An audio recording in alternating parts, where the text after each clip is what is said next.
এখানে যারা আছেন প্রত্যেকেই গুলিবিদ্ধ। গুলি শরীরের একদিকে ঢুকেছে, আরেকদিকে বের হয়ে গেছে। তার মানে এখানে খুব হেভি লিথেল ওয়েপন্স ব্যবহার করা হয়েছে, যেটা সম্পূর্ণভাবে বেআইনি, নিষিদ্ধ, অনৈতিক এবং এখতিয়ার বহির্ভূত, অথচ তাই করা হয়েছে।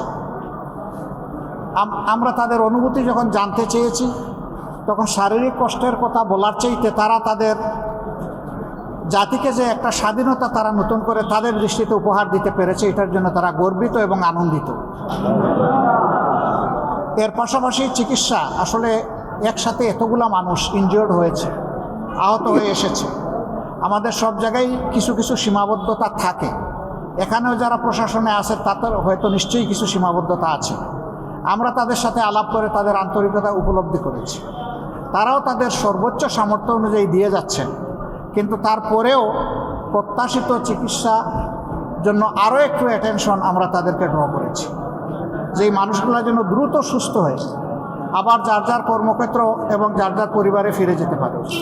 একটা বিষয় আমরা একটু দেখছি যে বিভিন্ন জায়গায় মন্দিরে হামলার অভিযোগ আসছে, তো সেক্ষেত্রে আসলে আপনাদের অবস্থা? আমরা এটাকে তীব্রভাবে ঘৃণা করি এবং আপনারা জেনে আনন্দিত হবেন যে এখন প্রত্যেকটা মন্দির, ধর্মীয় প্রতিষ্ঠানের পাহারাদারি আমাদের ছেলেরা হাতে লাঠি নিয়ে করছে। এবং আমরা বলে দিয়েছি, কোনো দুর্বৃত্ত যদি এই ধরনের কাজ করতে আসে তাদেরকে অবশ্যই প্রতিরোধ করবা, কোনো ছাড় দেবে না। জি, আচ্ছা, আজকে জামাত এখনই এখান থেকেই মন্দির পরিদর্শনে যাবে। মন্দিরে যাবো এখান থেকে। আরেকটা বিষয় হচ্ছে, আপনি জানেন ডক্টর প্রফেসর ইউনূসকে প্রধান করে অন্তর্বর্তীকালীন সরকার গঠন হতে পারে আজকেই, বা শপথ হতে পারে আজকে। তো বিভিন্ন রাজনৈতিক দলের পক্ষ থেকে প্রস্তাব দেওয়া হয়েছে, আপনারা কোনো প্রস্তাব দিয়েছেন কিনা?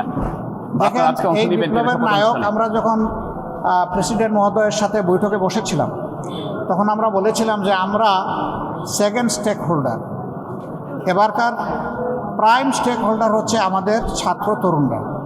সুতরাং তাদের সাথে আপনারা বসুন, তাদের কথা আপনারা শুনুন। আমরা তাদেরকে সম্মান করি, শ্রদ্ধা করি।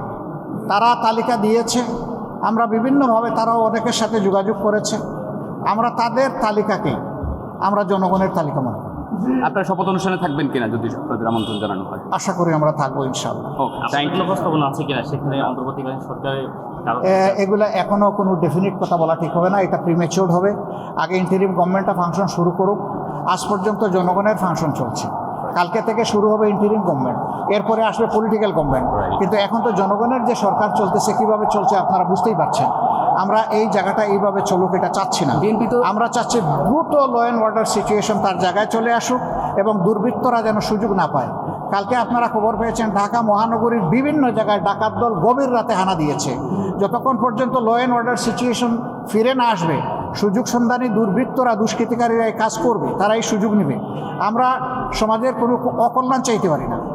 জামাত ইসলামের মতো একটা সংগঠন, আমরা অন্তর থেকে আমরা প্রতিশ্রুতি দিয়েছি যে আইনশৃঙ্খলা ফিরিয়ে আনার জন্য প্রশাসন যে উদ্যোগ নেবে, আমাদের সবটুকু উজাড় করে আমরা তাদেরকে সহযোগিতা করব। বিএনপি গতকালকে বলেছে তারা অন্তর্বর্তীকালীন সরকারের কাছে একটা দাবি জানিয়েছে যে তারা অতি দ্রুত যাতে নতুন নির্বাচনের আহ্বান জানায়, বা এই আহ্বান জানিয়েছেন তারা। আগে সরকারটা গঠন হোক, আমরা 1, 2, 3 করে আগাতে চাই ইনশাআল্লাহ।